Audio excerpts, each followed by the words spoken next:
When the hustle stopped, the vision came. At least that's what happened for me.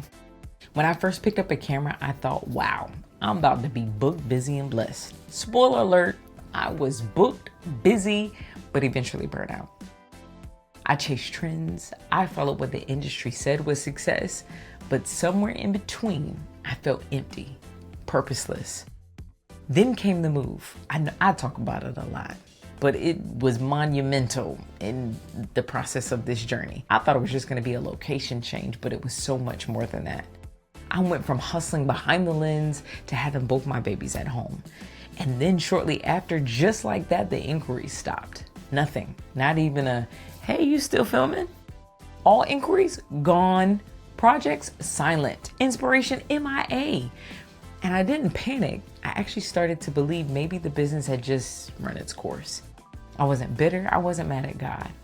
I just wasn't about to fund a business out of my family's personal account when no fruit was coming from it. I started asking, is this the end?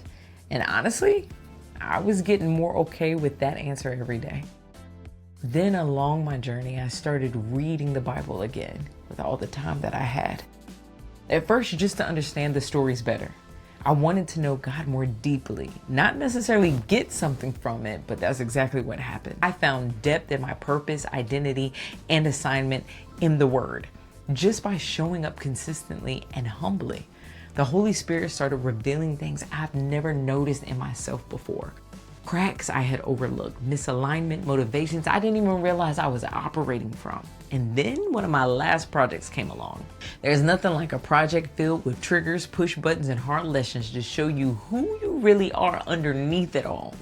That one project revealed how misaligned I was. It was like holding a mirror up I couldn't look away from. And oddly enough, it became a gift too.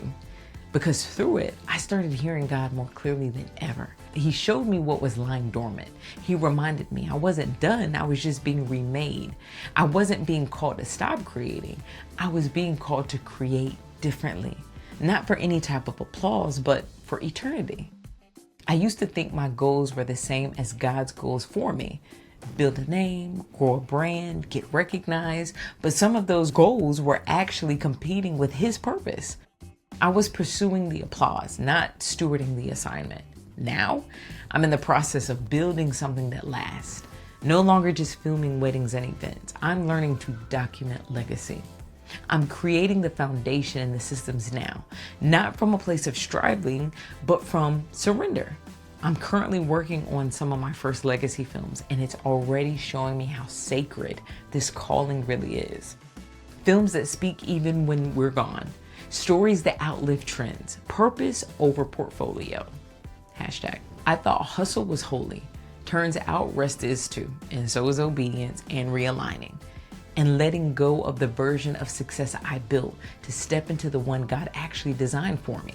If you're in a season where the work stopped, the spark faded, or the bookings dried up, maybe it's not failure. It's not. Maybe it's a reset. It is.